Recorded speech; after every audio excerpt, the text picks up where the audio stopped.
একজন শায়ের বলেছেন, সুহবতে সালেহ তোরা সালেহ তোরা, সুহবতে তালেহ তোরা তালেহ তোরা। এই দুনিয়ার মধ্যে দুইটা দল আছে, একটা দল হলো জান্নাতি, একটা দল হলো নবী ওয়ালা দল, একটা দল হলো সাহাবায়ে কেরাম ওয়ালা দল, একটা দল হলো নাইবে রাসূল ওয়ালা উলামা হযরতের দল। তোমরা সেবার সাথে সম্পর্ক রাখো, কিছু না কিছু চিটকে পরে হলো তুমি সুগ্রাণ পেয়ে জান্নাতের অধিবাসী হয়ে যাও। আর যদি তুমি এমন একটা দল পৃথিবীতে আছে যেটা হলো শয়তানের দল, আমি কোরআন দিয়ে দলিল দিলাম শয়তানের আলাদা দল আছে, এই দলটা হলো যারা ইসলামের বিপক্ষে চলে যায়, সে যেই হোক ওইটা হলো শয়তানের দল। তোমরা তাদের সাথে সম্পর্ক রেখো না, যদি সম্পর্ক রাখো তোমার হাসর ওই দলে ফেরাউন, হামান, নমরুদ, কাফের ওই এদের সাথে তোমার হাসর। السلام عليكم ورحمة الله وبركاته.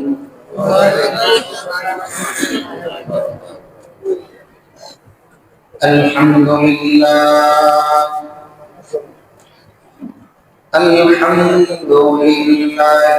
نحمده ونستعينه ونستغفره ونعوذ بالله من شرور أنفسنا ومن سيئات أعمالنا. من يهده الله فلا مضل له ومن يضلله فلا هادي له. ونشهد أن لا إله إلا الله ونشهد أن سيدنا وسندنا وحبيبنا وحبيب ربنا ومولانا محمدا عبده ورسوله صلى الله تعالى عليه وعلى آله وأصحابه وبارك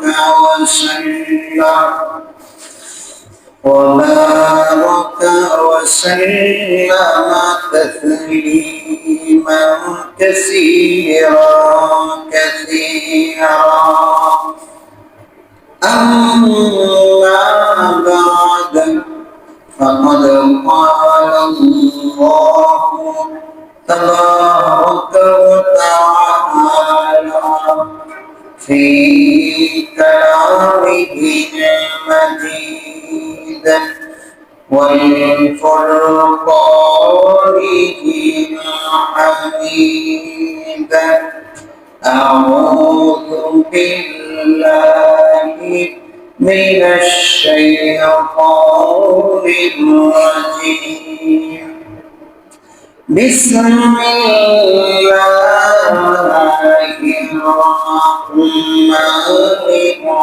الرحيم. واستفزز من استطعت منهم بصوتك وأجلب عليهم بخيرك ورجلك وشاركهم في الأموال والأولاد وعدهم وما يعدهم الشيطان إلا غرورا. فقال النبي صلى الله عليه وسلم المرء مع من أحب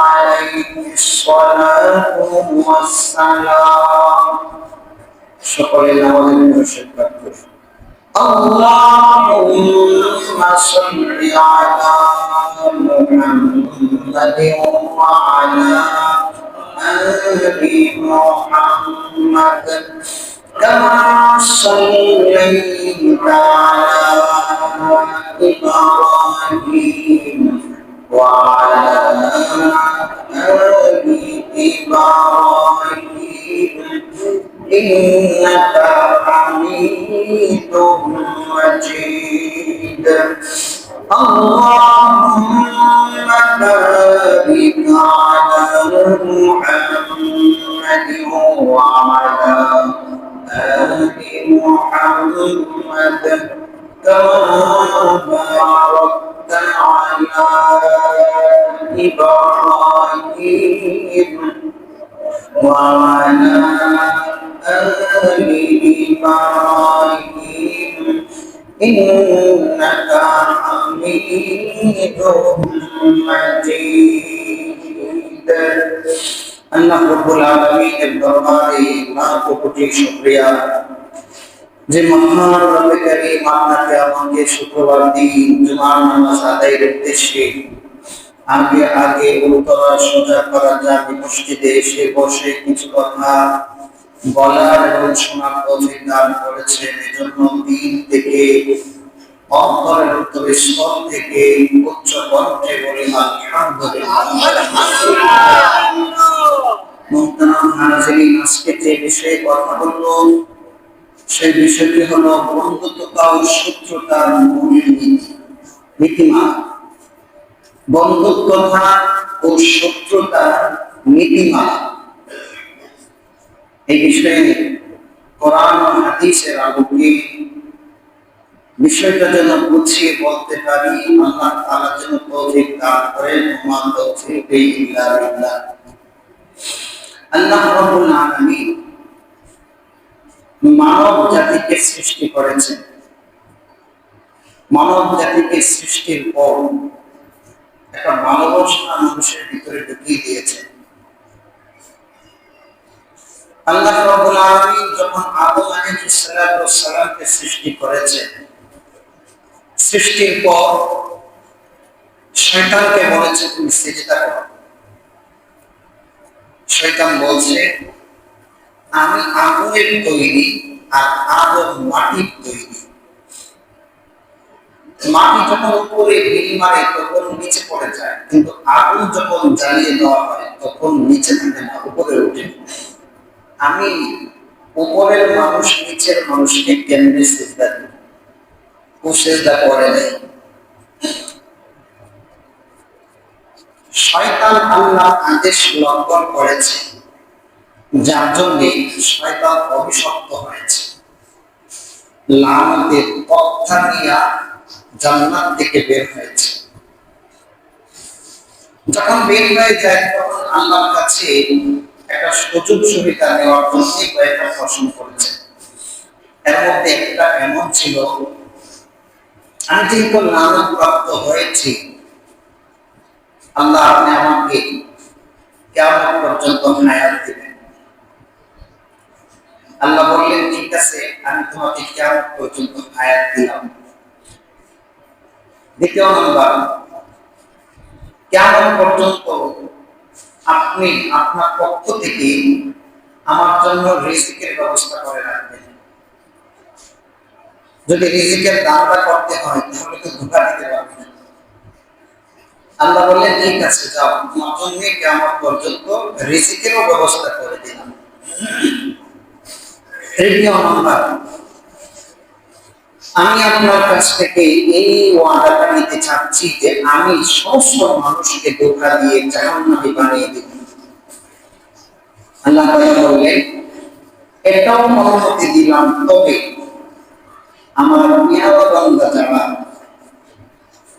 আমার পেয়ারা বান্দা যারা তাদেরকে তুমি ধোঁকা দিতে পারো সুবহানাল্লাহ অনুমতি দিলাম এবার শয়তান চিন্তা করলো আমি তো একটা দল পেয়ে গেলাম জান্নাতে ছিলাম জান্নাত থেকে বের হলাম আবার জান্নাতে ঢোকার সুযোগ নেই, যেহেতু দুনিয়ার কোন মানুষকে আমি জান্নাতে ঢুকতে দিব না। এই জন্য শয়তান একটা দল বানিয়েছে, শয়তান একটা দল পাঠিয়েছে। শয়তানের আলাদা একটা দল আছে। আল্লাহ তাআলা এই দুনিয়াতে দুইটা দলকে সমন্বিত রেখেছে। একটি হলো নেককার বান্দাদের দল, মুমিনের দল, আরেকটি হলো কাফেরের দল, শয়তানের দল। সাবজেক্টটা যদি শুরু থেকে চিন্তা করেন, শেষ পর্যন্ত যদি গবেষণা করেন, ইনশাআল্লাহ মৌলিক বিষয়টা বুঝতে পারবেন। দুনিয়ার মানুষকে আল্লাহ তাআলা বলে দিয়েছেন, তুমি বন্ধুত্ব স্থাপন করো নেককার মানুষের সাথে, ভালো মানুষের সাথে, পরহেজগার মানুষের সাথে। দুনিয়ার সমস্ত বদকার মানুষগুলো যখন মুসলমানদের বিপক্ষে চলে যায়, তাকে কাফের বলা হয়। এটা হলো শয়তানের দল। আল্লাহ তাআলা কালামে পাকে শয়তানের দলের ব্যাপারে বলেন, ওয়াস্তাফজিস মান ইসতাতা মিনহুম বিসাউতিক। আল্লাহ শয়তানকে বলছে, তুমি তোমার আকবর দিয়ে, তুমি তোমার আওয়াজ দিয়ে মানুষদেরকে বিভ্রান্ত করো। শয়তানকে বলছে, শয়তান তুমি তোমার আওয়াজ আকবর দিয়ে মানুষকে বিভ্রান্ত করো।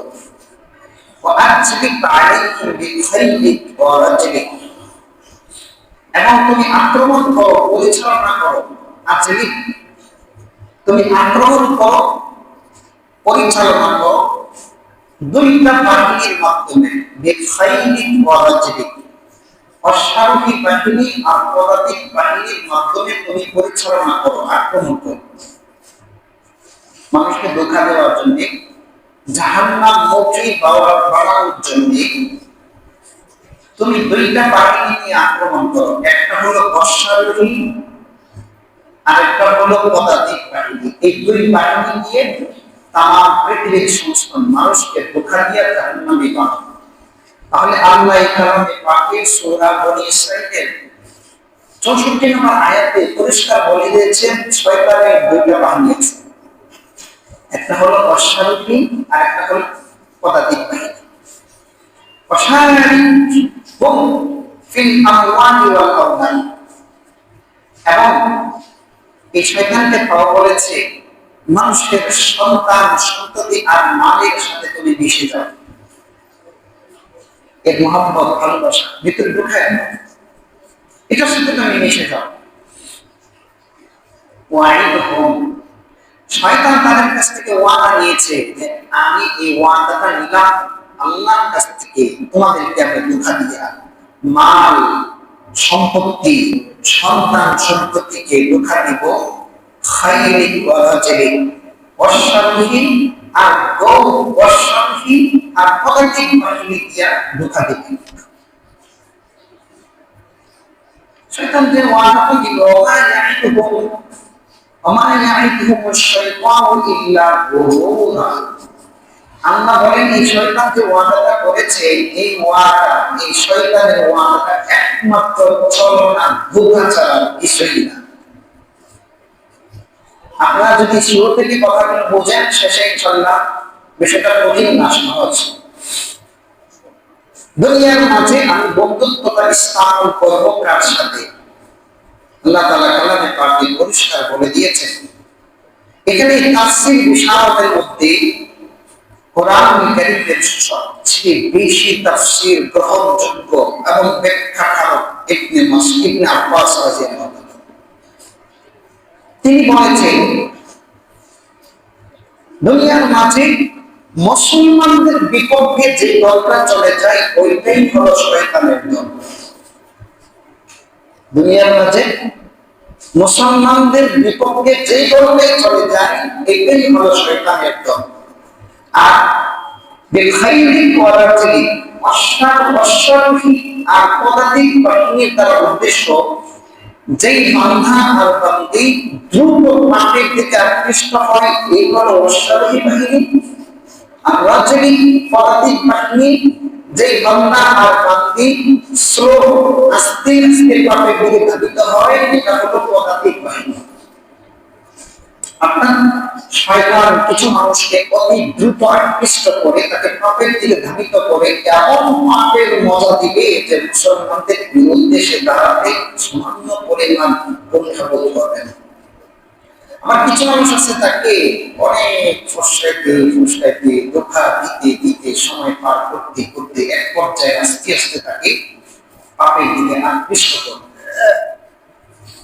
দুনিয়ার মাঝে দুইটা বাহিনী আছে, দুইটা দল আছে, দুইটা পার্টি আছে।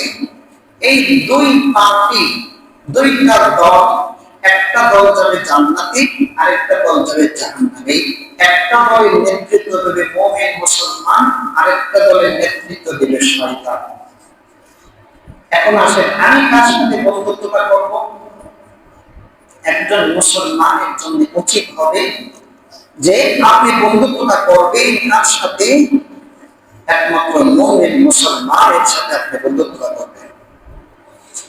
আল্লাহ রাব্বুল আলামিন সূরা ফাতিরের মধ্যে বলেন, ইন্নামা ইয়াদউ হিজবাহু লিয়াকুনু মিন আসহাবিস সাঈদ। শয়তানের দলটা যেটা, এটা তো একমাত্র জাহান্নামের অথই গভীরে কঠিন শাস্তির দিকে তোমাকে ডাকে। আর মুসলমানদের দলের ব্যাপারে আল্লাহ বলেন, لا يتخذ المؤمنون الكافرين أولياء من دون المؤمنين। মুমিন ছাড়া কখনো কাফেরের সাথে বন্ধুত্বটা স্থাপন করতে পারে না। বাবাজি কথা বুঝতেছে সবাই? মুমিন মুসলমান কখনো কাফেরের সাথে সম্পর্ক বা বন্ধুত্বটা স্থাপন করতে পারে না। জোরে বলেন পারে? আল্লাহ কি বলছে, লা ইয়াত্তাখিযুল মুমিনুনা আল-কাফিরিনা আউলিয়া মিন দুনিল মুমিন। মুমিন ছাড়া কাফেরের সাথে কখনো বন্ধুত্বতা স্থাপন করতে পারে না। ওয়ামান ইয়াফআল যালিকা ফালাইসা মিনাল্লাহি ফি শাইইন ইল্লা আন তাত্তাকু মিনহুম তুকাম। আল্লাহ বলছেন, ওয়ামান ইয়াফআল যালিকা, যেটা করে ফেলে, মুসলমান ছেলে কাফেরের সাথে বন্ধুত্বতা স্থাপন করে, ফালাইসা মিনাল্লাহি ফি শাইইন, আল্লাহর সাথে তার কোনো সম্পর্ক নাই। বলেন নাউযুবিল্লাহ।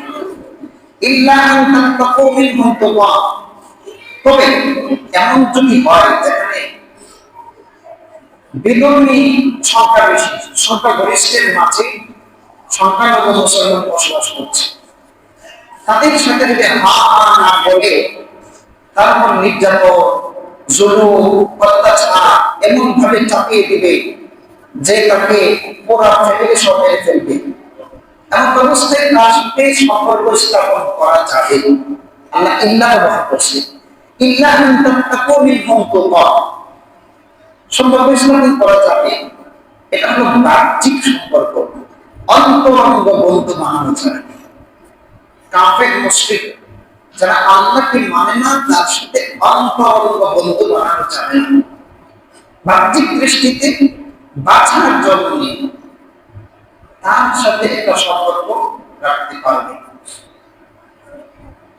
ওয়াইহাদিরুকুমুল্লাহু নাফসা, আল্লাহ রাব্বুল আলামিন এই ব্যাপারে তোমাদেরকে তার জাতের ব্যাপারে ভীতি প্রদর্শন করেন। তোমার অন্তর অবস্থান তো আল্লাহ তাআলা ভালো জানেন, যদিও বাহ্যিকভাবে তার সাথে একটা সম্পর্ক আছে, রিলেশন আছে, কিন্তু অন্তরের অবস্থা আল্লাহ ভালো জানেন। আল্লাহ অন্তর থেকে বলছে, তুমি অন্তরের ভালোবাসা তাকে ফেলে দিও না, অন্তরের ভালোবাসাটা থাকবে মুমিনের সাথে। সুবহানাল্লাহ। ওয়াইনাল্লাহিল মাসির, এখন আল্লাহ বলছেন, তারপরে তোমাকে আত্মসতর্ক করি, যত কিছুই করো আমার কাছে কিন্তু ফিরে আসতে হবে, আমি কিন্তু সব ছাড়।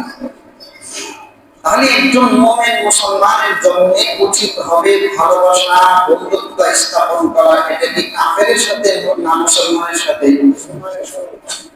মুসলমান ভাইরা, আমি এই কথাগুলো কেন বলছি? বর্তমান বাংলাদেশে মুসলমানদেরকে ইসলাম থেকে বহিষ্কার করার জন্য, ইসলাম থেকে খারিজ করার জন্য, বের করার জন্য বিভিন্ন কোয়ালিটিতে, বিভিন্ন কাইফিয়তে আপনার ঈমানটাকে কেড়ে নিচ্ছে। বিশেষ করে নওজোয়ান যুবক যুবতী, নওজোয়ান যুবক যুবতীদেরকে বন্ধুত্বভাবে ইসলাম বুঝবে এই নাম দিয়া পেজ আলাদা খুলে মুসলমান নারীদেরকে, মুসলমান ছেলেদেরকে বিভিন্ন ভাবে ওই ধর্মের প্রতি আকৃষ্ট করার জন্য সর্বাত্মক চেষ্টা করা হচ্ছে। একটা মুসলিম নারী, একটা মুসলিম পুরুষ জন্মসূত্রে মুসলমান, ইসলাম ধর্ম সম্পর্কে তার একটু গভীর জ্ঞান নাই। ওই পেজে তাকে বিভিন্ন ভাবে প্রশ্ন করছে আর সে জবাব দিচ্ছে, তাকে আটকে দিচ্ছে, ব্ল্যাকমেইল করে তাকে বিভিন্ন ভাবে কাজে জড়িত করছে। এই যে মুসলমান সন্তান আরেকজনের সাথে বন্ধুত্ব স্থাপন করলো, সে কি আমার জাতি না বেজাতি, এটা তো আমি খেয়াল করলাম না। শুধু বাহ্যিক দৃষ্টিকোণ থেকে তুমি তাকে ভালোবেসে দিলাম, শরীয়তের কি এর কোনো বিধিবিধান নেই? ইসলাম তোমার জন্য সর্বদিক থেকে বিধিবিধান দিয়েই তোমাকে ইসলাম ধর্মের উপর জন্ম দিয়েছে। এজন্য আমরা বিষয়গুলো খেয়াল রাখবো। রাসূল পাক সাল্লাল্লাহু আলাইহি ওয়াসাল্লাম বলেছেন, আল মারউ মা মান আহাব্বা, দুনিয়াতে যে যার সাথে ভালোবাসা স্থাপন করবে, হাসর নাসর তার সাথে হবে। সুবহানাল্লাহ, জোরে বলেন সুবহানাল্লাহ। দুনিয়াতে কোন মানুষ যদি নবী রাসূলের সাথে সম্পর্ক স্থাপন করে, ভালোবাসা রাখে, নবী রাসূলদের সাথে তার হাসর নাসর হবে। সুবহানাল্লাহ। দুনিয়াতে কোন মানুষ যদি সাহাবায়ে কেরামদের সাথে ভালোবাসা রাখে, তারও হাসর নাসর হবে সাহাবায়ে কেরামদের সাথে।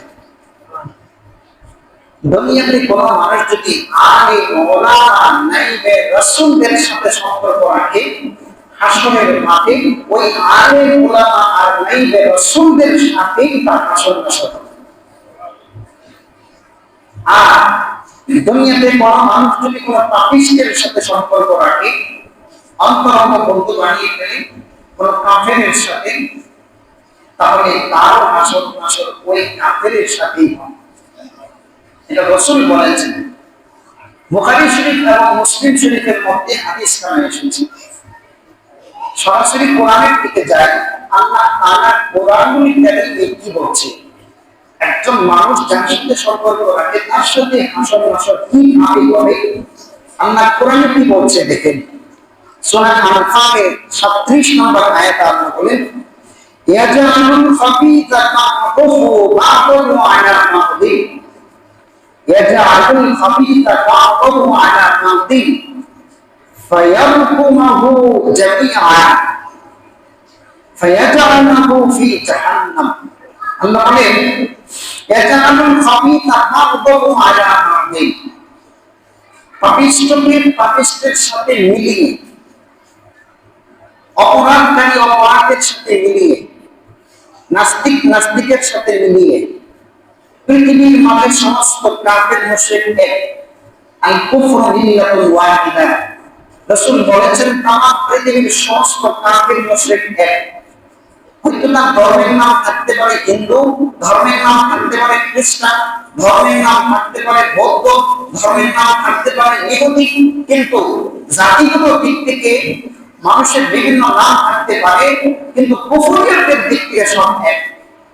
রাসূল বলেছেন, আল্লাহ কি বলেন, ইয়াজআলুল খাবিথা বা'দাহু আলা বা'দিন, হাসরের মাঠে আল্লাহ এক খবিশকে আরেক খবিশের সাথে মিলাবে, এক পাপিষ্ঠকে আরেক পাপিষ্ঠের সাথে মিলাবে, এক জাহান্নামীকে আরেক জাহান্নামীর সাথে মিলাবে, এক কাফেরের সাথে আরেক কাফেরকে একসাথে মিলাবে, ফায়ারকুমুহু জামিআ, এবং তাদেরকে সমবেত বস্তু বানিয়ে দিবে।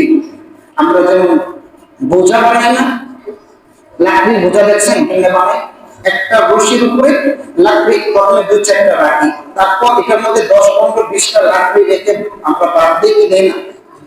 বাবার কথা বুঝতেছে সবাই? কিছু কিছু কঠিন বিষয় আপনাদের সামনে তুলে না ধরলে আমার যুবক যুবতী ইসলাম থেকে খারেজ হয়ে যাচ্ছে, কলিজাটা ছিঁড়ে যায়। আমি আমার দায়িত্বটা আদায় করি, তারপরে আপনি আপনার সন্তানকে বোঝান, একটু মনটা খোলা রাখেন।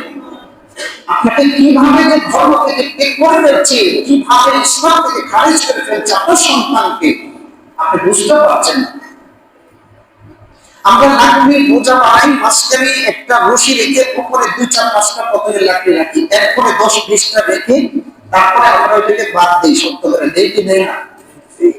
আল্লাহ রাব্বুল আলামিন যেহেতু দুনিয়ার বুকে সমস্ত কাফের মাকে আল্লাহ তামাম পৃথিবীর সমস্ত কাফেরকে সমবেত বস্তু রূপে একত্রিত করবেন, একটার উপরে আরেকটা।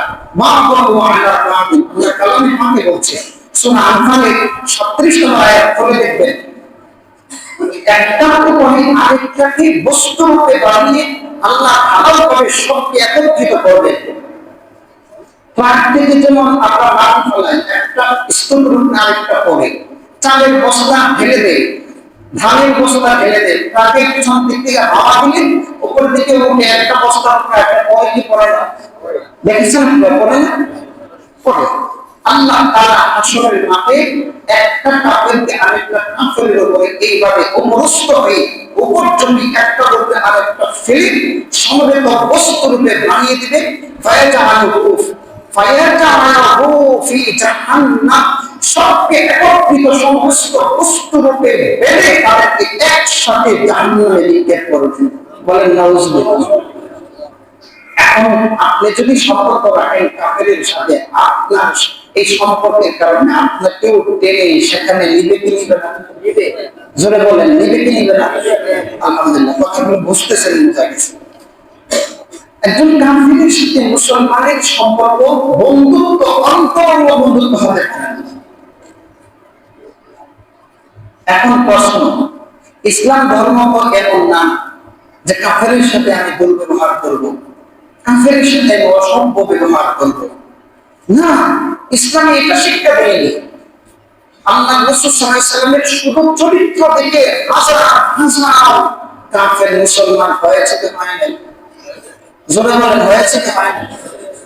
সাহাবায়ে কেরামের আখলাক দেখে, সাহাবায়ে কেরামের চরিত্র দেখে, ব্যবহার দেখে হাজার হাজার মানুষ ইসলাম ধর্ম গ্রহণ করে নিয়েছেন। সুবহানাল্লাহ।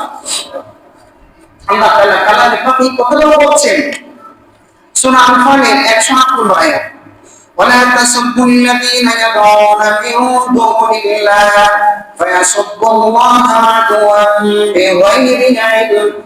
আল্লাহ বলেন, একটা কাফেরকে তুমি সহজে গালি দিও না, একটা কাফেরকে তুমি সহজে গালি দিও না। ওয়ালা তাসাব্বুল্লাযীনা ইয়াদউনা মিন দুনিল্লাহ, আপনাকে ছাড়া যারা অন্যের ইবাদত করে, মূর্তির ইবাদত করে, ভগবানের ইবাদত করে, আল্লাহর ইবাদত করে, তুমি তাকে গালি দিও না। কারণ তুমি যদি তাকে গালি দাও, ও তো তোমার আল্লাহকে চিনে না। আমার রব যে সেই প্রভুকে সে চিনে, তার কাছে তো আল্লাহ পরিষ্কার না, সে তো অন্যজনকে মানছে। তুমি গালি দেওয়ার কারণে ওই না জানি মারা বেদবি তোমার রবকে গালি দিবে।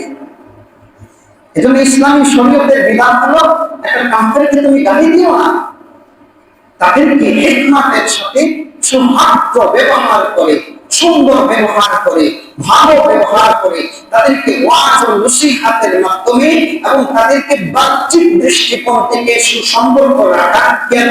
একটা টার্গেট রাখতে হবে, তাদের সাথে সুসম্পর্ক রাখা হবে এই জন্য যাতে আমার চরিত্র থেকে অপরকে ইসলামের প্রতি ধাবিত হয়। এই জন্য অন্তরঙ্গ বন্ধু বানানো যাবে না। অন্তরঙ্গ বন্ধু বানাইতে হলে একমাত্র কাকে বানাইতে হবে? মুসলমানকে। কাকে? কথা বুঝতেছেন সবাই? অন্তরঙ্গ বন্ধু বানাইতে হলে কাকে বানাইতে হবে? মুসলমানকে বানাইতে হবে। এখন যদি কোনো একজন নওজোয়ান যুবক যুবতী, বিশেষ করে যুবতী, আপনি ফেসবুক চালাচ্ছেন, আলাদা পেজ খুলেছেন, মেসেঞ্জার আছে, গুগল আছে, বিভিন্ন ভাবে আপনি অনলাইনে কাজ করেন, আপনাকে একটা হিন্দু, বৌদ্ধ, খ্রিস্টান, ইহুদি, নাসারা বিভিন্ন ভাবে মুসলমানদের পেজ খুলে নারীদের ছবি দিয়া অথবা মুসলমানদের টুপি দাড়ি লাগিয়ে আপনাকে প্রথমে আকৃষ্ট করার জন্য দিন শরীয়তের বিভিন্ন বিষয়ে আপনাকে প্রশ্ন করবে। আপু, আমি এই জিনিসটা জানতে চাই, ইসলামের শরীয়ত কি বলে, আমি বুঝতে চাই, আমি মুসলমান হতে চাই, এই যে তাকে প্রথম পর্যায়ে গোলামি করলো, এমনি আস্তে আস্তে আস্তে তাকে আকৃষ্ট করে তাকে ইসলাম থেকে খারেজ করে বহু নারীদেরকে ইজ্জত বরণ করেছে, অনেক সতীত্বকে নষ্ট করেছে। আজকাল মিডিয়াতে প্রকাশ্যে এগুলো এখন দিবান করে নিয়ে আছে, কি আছে সবাই কি দেখছে, আছে মাশাআল্লাহ। কিছু মানুষ থেকে জানেন এই ধরনের কাজ হচ্ছে কি হয় না, হচ্ছে। আপনার পরিচয়কে আঘাত লাগবে না? আমার আর একটা মুসলমান নারী এইভাবে আকৃষ্ট হয়ে যাবে,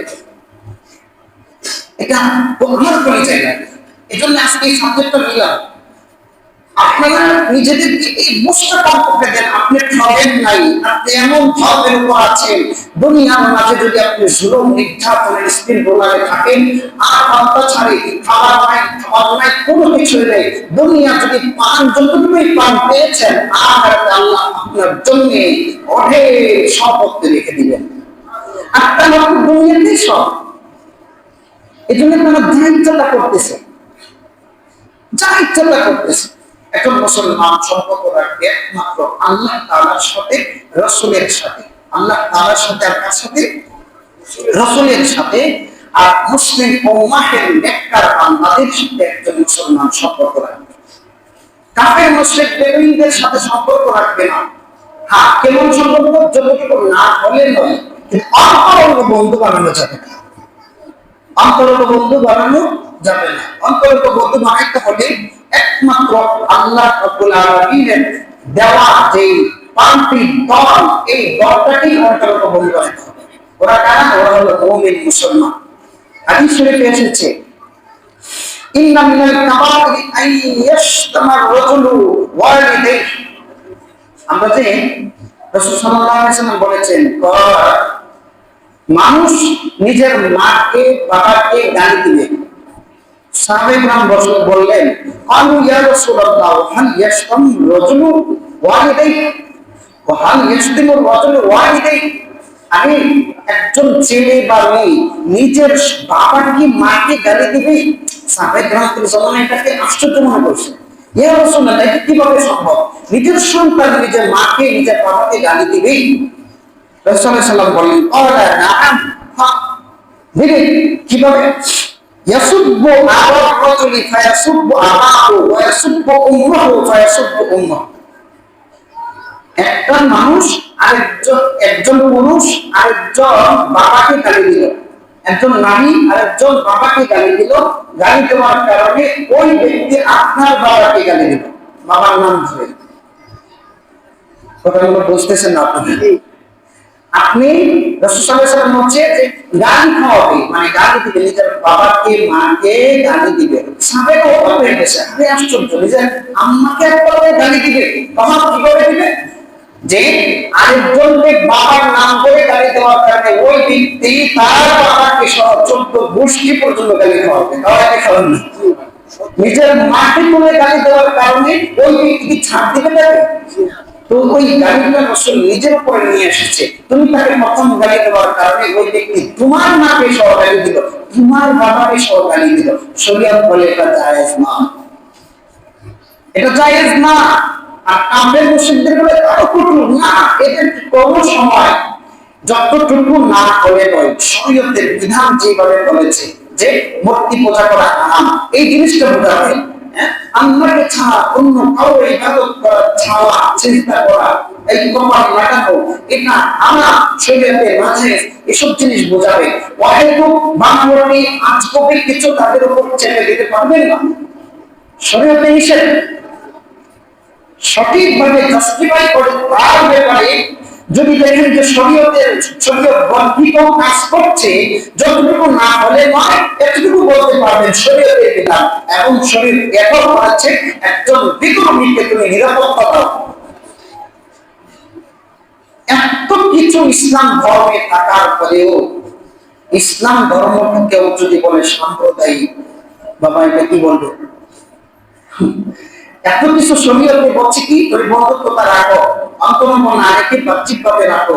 একটা বিধর্মী একজন হিন্দু, বৌদ্ধ, খ্রিস্টান অসুস্থ হয়ে গেছে, তার সেবা করো, তাকে সাহায্য করো, দান খয়রাত করো, তাকে সেবা শুশ্রূষা নাও। অভাব থাকলে অভাব পূরণ করো, বিপদে পড়েছে বিপদে তাকে সাহায্য করো, দৌড়িয়ে গিয়ে তার খোঁজখবর নাও, শরীয়তের বিধান লেখা তুমি তাকে সব কিছু করো, তাকে আস্তানা দাও, থাকার জায়গা দাও, তাকে বাসস্থান দাও, সর্ব বিষয়ে তাকে নিরাপত্তা দাও। এত কিছু থাকার পরেও কোন একজন মানুষ যদি বলে ইসলাম ধর্মটা হলো সাম্প্রদায়িক, আপনি কি বলবেন তাকে? কিরে বাবা, এটা নেই জ্ঞান পাপে ছাড়া কি হবে? জ্ঞানী মানুষ যদি এই কথা বলে তাকে জ্ঞান পাপ বলবেন, আর যদি না জেনে বলে তাকে কি বলবেন? বলবো ছাড়া কিছু বলা যাবে? আল্লাহ শরিয়ত সহজ সিদ্ধ একটা জিনিস, এটাকে আমরা সাম্প্রদায়িক বলবো কেন? আজকে তামাম পৃথিবীর মাঝে একটাই নীল নকশা আঁকছে, একটাই তারা অঙ্ক এঁকেছে যে ইসলাম ধর্ম নামে আমরা যার পৃথিবীতে যত জায়গায় আছে এটাকে আমরা শেষ করে দিব। পারবে না, এটা সম্ভব না। কিয়ামতের আগ মুহূর্তের সময় আল্লাহ রাসূল বলেছেন এই বিশেষ করে হিন্দুস্তানে এমন একটা কাফেলা তৈরি হবে যে কাফেলা সর্বপ্রথমে ভারত উপমহাদেশে পৌত্তলিকদের সাথে যুদ্ধ করে তারা ইসলামী শরিয়া বাস্তবায়ন করবেনই করবেন, বলেন ইনশাআল্লাহ। এজন্য আমাদের উচিত হবে কি করা? আমরা সর্বক্ষেত্রে ভালো মানুষের সাথে সম্পর্ক রাখা। ভালো মানুষের প্রতি যদি কুধারণা চলে আসে, আপনার মনের মধ্যে কিছু দুর্বলতা আছে, আল্লাহর কাছে দোয়া করেন। একজন নাইবে রাসূল আলাইহিসসালামকে দেখলে আপনার নিজের মনে যদি প্রশ্ন জাগে, যদি জাগে, এই মনে করতে হবে যে আপনার ভিতরে সমস্যা আছে, কাউকে বলবেন না, রবের কাছে কাঁদেন, আপনার কলিজাটা এখন অন্যদিকে চলে গেছে, আল্লাহর কাছে বলেন, ভালো সম্পর্ক রাখেন তাদের সাথে। হাদিস শরীফে এসেছে যে আল্লাহু মান মাহব্বতার সাথে তুমি মুহাব্বত করো, তার সাথে তোমার হাসি নসর হবে। সুহবতে সালেহ করা সালেহ গুনাহ, সুহবতে তালেহ করা তালেহ গুনাহ। তুমি যদি ভালো মানুষের সাথে সম্পর্ক রাখো তুমি ভালো মানুষ হয়ে যাবে, আর বদ মানুষের সাথে যদি তুমি সম্পর্ক রাখো তুমি ভালো মানুষ হয়ে যাবে। সৎ সঙ্গে স্বর্গবাস, অসৎ সঙ্গে সর্বনাশ। আপনি দেখেছেন কামার দোকান আছে না, কামারের দোকান, কেউ যদি কামারের দোকানে যাই তো কামারের দোকানে গেলে কালো দাগ করে ওখানে বিভিন্ন দুর্গন্ধ, কিছু না পেলেও কমপক্ষে নাকের মধ্যে একটা কিছু পেঁচাইতে হয়, কারণ দোয়া পচা এখন খারাপ দুর্গন্ধ আপনার নাকে লাগে কি লাগে না? জোরে বলে না, লাগে কি লাগে? আর যদি কেউ আতরের দোকানে যায়, আতর না কিনলেও আতরের দোকানের কাছ দিয়ে গেলেও আতরের গান নাকে লাগে কি লাগে না? একজন সাহেব বলেছেন সুহবতে সালেহ করা সালেহ গুনাহ, সুহবতে তালেহ করা তালেহ গুনাহ। এই দুনিয়ার মধ্যে দুইটা দল আছে, একটা দল হলো জান্নাতি, একটা দল হলো নবী ওয়ালা দল, একটা দল হলো সাহাবায়ে কেরাম ওয়ালা দল, একটা দল হলো নাইবে রাসূল ওয়ালা উলামা হযরতের দল। তোমরা সেবার সাথে সম্পর্ক রাখো, কিছু না কিছু চিটকে পরে হলো তুমি সুগ্রামে জান্নাতের অধিবাসী হয়ে যাও। আর যদি তুমি এমন একটা দল পৃথিবীতে আছে যেটা হলো শয়তানের দল, আমি কোরআন দিয়ে দলিল দিলাম শয়তানের আলাদা দল আছে, এই দলটা হলো যারা ইসলামের বিপক্ষে চলে যায়, সে যেই হোক ওইটা হলো শয়তানের দল। তোমরা তাদের সাথে সম্পর্ক রেখো না, যদি সম্পর্ক রাখো তোমার হাসর ওই দলে ফেরাউন, হামান, নমরুদ, কাফের ওই এদের সাথে তোমার হাসর নাসর। আল্লাহ তাআলা আমাদের সবাইকে সঠিক দিন বুঝে আমল করার তৌফিক দান করুন।